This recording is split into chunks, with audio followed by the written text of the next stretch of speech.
Si Summer naman, pinainit niya talaga tong gabing to kasi sobrang halimaw nung performance niya. Like, nakanganga na tayo at Oo, kanina, nung kumakanta siya, parang, lalo na nung hinuhold niya yung mga powerful, long notes, parang nakanganga na kami kasi nakakahanga talaga yung performance niya. And sabi nga ni Coach Zach, she always proves everyone wrong. Na you think that she's this, but she's this. Ang difference ni Summer from sing-offs to semifinals, and pati na rin si Sofia, they always keep proving everyone wrong. Parang when you thought that they are great singers, they become even greater.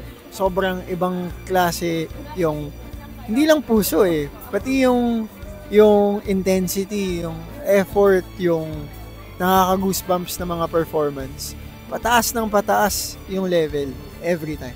grabe.